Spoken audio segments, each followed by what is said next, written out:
नमस्कार, आप exam tour देख रहे हैं। अभी बीपीएससी टीआरई का एग्जाम समाप्त हो गया, लेकिन अभी भी विद्यार्थी के मन में बहुत सारा प्रश्न है। क्योंकि 27 जिला में एग्जाम समाप्त हुआ है, लेकिन अभी सभी विद्यार्थी को यह मालूम नहीं चला है कि क्या सभी का प्रश्न अलग था, हर एक जिला का 3-3 अलग अलग प्रश्न था, या केवल नंबरिंग बदला गया था, सीरीज बदला गया था। इन सारे जो आपका प्रश्न है, इस पर भी बातचीत करेंगे। यदि प्रश्न एक ही था तो अब तो नॉर्मलाइजेशन की बात होगी ही नहीं।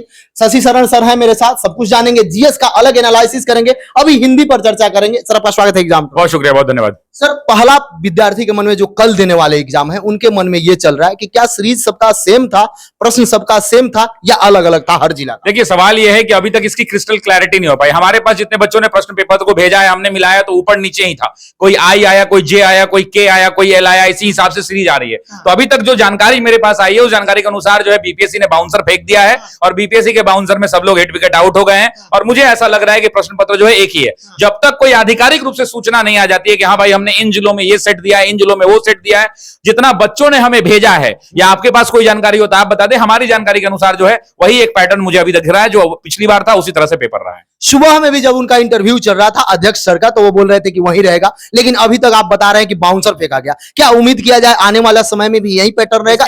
इसकी गारंटी ना आप ले सकते हैं ना हम ले सकते हैं, क्योंकि कल चेयरमैन सर ने क्लियरली कहा कि जितनी बार अलग अलग परीक्षा कराएंगे उतनी बार हम नया प्रयोग करेंगे। हो सकता है आज नहीं हुआ, कल हो जाए, हो सकता है कल ना हो, परसों हो जाए, परसों ना हो, तरसों हो जाए। तो इसका कोई गारंटी कोई नहीं ले सकता, और छात्रों को इससे बहुत ज्यादा मतलब नहीं होनी चाहिए। छात्र हैं, परीक्षा देने के लिए गए हैं, तैयारी करके गए हैं। छात्र अपनी परीक्षा के हिसाब से तैयारी दे, तैयारी जो भी किया उस हिसाब से अपनी परीक्षा दे, कहानी खत्म है। सर, जीएस का लेवल देखा जाए तो क्या अंतर दिखा पिछले दो एग्जामों के? जीएस के अंदर में कुछ प्रश्नों ने चौंकाया भी है। देखिए, प्रश्न को एग्जामिनेशन हॉल से बाहर निकलकर आसान कह देना बहुत आसान काम है। आप भी बोल दीजिएगा बहुत इजी था, लेकिन ऐसा होता नहीं है। जो एग्जामिनेशन हॉल में बच्चे बैठते हैं उनमें काफी ज्यादा मेंटल प्रेशर होता है, ऑप्शन का प्रेशर होता है, बहुत क्लोज ऑप्शंस होते हैं। साइमन कमीशन वाले में इतना क्लोज होता है कि 80% लोगों ने गलती कर दिया होगा। और भी भूगोल के भी ऐसे कुछ सवाल थे जिसमें लोगों ने गलती कर दिया होगा। करंट के अंदर में भी कुछ ऐसे सवाल थे जिनमें लोगों ने बाय मिस्टेक गलती कर दी होगी। तो गलती कराने वाले प्रश्न पूछे गए थे। प्रश्न हमेशा एक मॉडरेट लेवल का ही प्रश्न होता है, कोई बहुत आसान प्रश्न इसको संज्ञा नहीं दे सकते। अब जिसको सब कुछ आता है उसके लिए आसान है, जिसको कुछ नहीं आता उसके लिए कठिन हो जाता है। लेकिन ओवरऑल आप देखेंगे तो एक मॉडरेट पेपर कहा जा सकता है। एक शिक्षक होने के नाते, एक बिहार का सबसे बड़ा टीम होने के नाते, और स्टूडेंट को पढ़ाने के नाते टीआरई का सबसे अधिक क्लास आप ही लिए, क्योंकि उन लोग का कैंसिल भी हुआ तो फिर आप लोग पढ़ाए, कई बार रिवीजन कराए। आप क्वेश्चन देखकर संतुष्ट हैं? संतुष्ट नहीं, हम अच्छे से खुश हैं और संतुष्ट हैं। और बिहार के जितने भी तमाम छात्र हैं, या भारत के जितने छात्र हैं जिन्होंने हमारे साथ जुड़कर पढ़ाई की थी, उनके चेहरे पर भी मुस्कुराहट होगी। और कहा जाता है कि ऑफिसर एकेडमी का इतिहास जब देखा जाएगा, और जब जब बिहार के अंदर में शिक्षक भर्ती का इतिहास खंगाला जाएगा, तो सबसे ऊपर नाम द ऑफिसर्स एकेडमी का जाएगा। हमने उसको फिर से चरितार्थ करने का प्रयास किया है। बाकी अभी 2-3 दिन बाकी है, देखिए कहीं बाउंसर आ जाए तो हम लोग भी बोल्ड हो सकते हैं। सर, एक समस्या ये होता है जब प्रश्न का लेवल थोड़ा सा जैसे गिरा दिया जाता है। गिराने का अर्थ हुआ, आप भी कह रहे हैं कि टीआरई 1 में रुला दिया, टीआरई 2 में थोड़ा सा हल्का, लेकिन टीआरई ये जो कैंसिल होने के बाद हुआ तो इसमें थोड़ा सा मुस्कान है। लेकिन जब प्रश्न का लेवल डाउन होता है तो विद्यार्थी उसमें बहुत सिली मिस्टेक करते हैं। वैसे विद्यार्थी जो यदि अधिक मिस्टेक किए होंगे, या कहां मिस्टेक होने की संभावना दिखी? देखिए, मिस्टेक तो गलती किसी से भी कहीं हो सकती है। कहीं मैथ में कैलकुलेशन मिस्टेक हो गया, वहां गलती हो जाएगी। इतिहास में डेट याद नहीं है, ईयर याद नहीं है, वहां मिस्टेक हो जाएगी। ज्योग्राफी के अंदर में आप एरिया में कंफ्यूज हो गए, वहां मिस्टेक हो जाएगा। पॉलिटी के अंदर में अगर आप कंफ्यूज कर जाते हैं इंडियन पॉलिटी के अंदर में, वहां गलती कहीं भी हो सकती है। और ये पर्सन टू पर्सन वेरी करता है। तो इस हिसाब से मान के चलिए एक मॉडरेट पेपर था। और कहीं ना कहीं अगर आप मानेंगे तो विषय जो है, जो 80 अंक का विषय है, वही डिसाइड करेगा कि आप रिजल्ट की किस श्रेणी में है। आप रिजल्ट में पास हो रहे हैं या रिजल्ट में आप रुक जा रहे हैं। कल 1 to 5 का है, फिर आने वाले समय में 22 तारीख, उन लोगों को क्या सजेस्ट कीजिएगा? आज के एग्जाम सजेस्ट बस इतना ही करेंगे कि 1 to 5 वाले जितने लोग हैं, अब कोई यूट्यूब पर वीडियो देखने का जरूरत नहीं है कि इतना पढ़ लो रात भर में कल आ जाएगा 10 नंबर।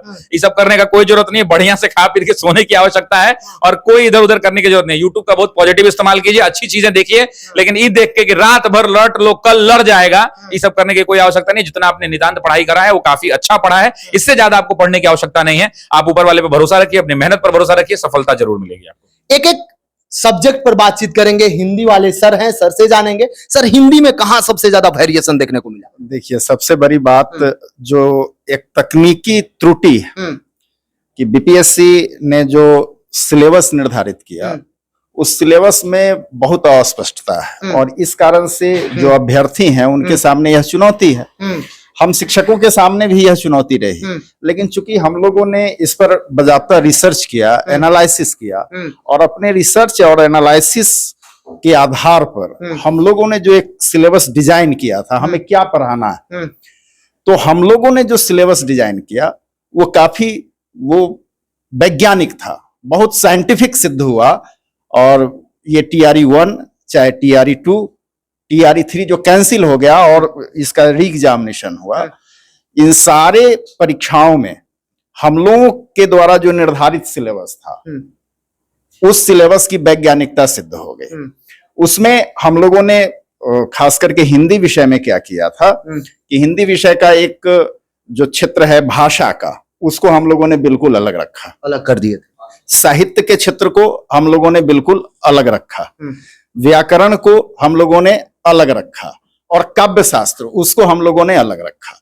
और इस सारे सेगमेंट्स को हमने अलग अलग करके बच्चों को टॉपिक वाइज पढ़ाया, और उसका परिणाम सर आज का जो पेपर देखे उसमें कहां से ज्यादा पूछा गया प्रश्न? देखिए, आज का पेपर देखने के बाद तो मन में एक हर्ष उत्पन्न हुआ है, क्योंकि जो पढ़ाया गया उसी परिधि से पूछा गया, उससे बाहर कुछ नहीं पूछा गया है। आने वाले समय में जो एग्जाम होगा, जो विद्यार्थी 9 10th वाले जो 1 to 5 है उसके लिए तो विषय है नहीं, फिर भी क्वालिफाई विषय, हाँ विषय जो वो भाषा में है, वो भाषा में है। विषय तो 9 10th और 11th फिर 11 12th में आएगा, जो PGT जिसको कहते हैं। तो PGT के लिए जो अभ्यर्थी परीक्षा देने वाले हैं उनके लिए मेरा एक सामान्य सा सुझाव होगा कि करना कुछ नहीं है, आपने जितना पढ़ा है वह पर्याप्त है आपके लिए, उससे ज्यादा करने की कोई जरूरत नहीं है। जो ट्रेंड है प्रश्न पूछने का, जो इस बार TRE 3 में दिखा, उस ट्रेंड के आधार पर मैं यह कह सकता हूं कि आपकी तैयारी पूरी है, और आप पूरे मन से, आत्मविश्वास के साथ, मनोयोग के साथ आप परीक्षा में जाएं, प्रश्नों से जूझें। निश्चित रूप से प्रश्न आपके लिए एलियंस नहीं लगेगा, प्रश्न कहीं से भी अजनबी नहीं प्रतीत होगा, क्योंकि प्रश्नों को आपने पढ़ा है और बजाबता उसका अभ्यास भी किया है। तो जो TRE 3 का प्रश्न अभी हमने देखा, वह प्रश्न आसान नहीं कहा जा सकता, लेकिन वह इतना भी कठिन नहीं है कि विद्यार्थी उससे परेशान हो जाए।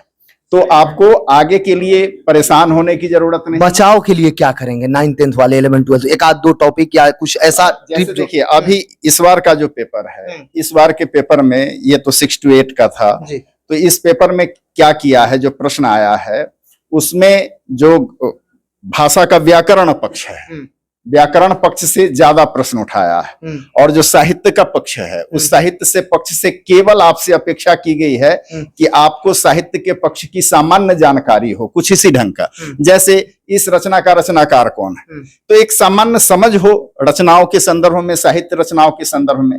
लेकिन जब बात 9 10th और 11 12th की आती है, तो आप उसके लिए पोस्ट ग्रेजुएट करके आते हैं, आप PG करके आते हैं, तो कम से कम PG के स्तर तक का जो आपका पाठ्यक्रम है, और जो वही पाठ्यक्रम जो हम लोगों ने आपको पढ़ाया है, वही पाठ्यक्रम आपके लिए पर्याप्त है, उससे बाहर जाने की जरूरत नहीं है।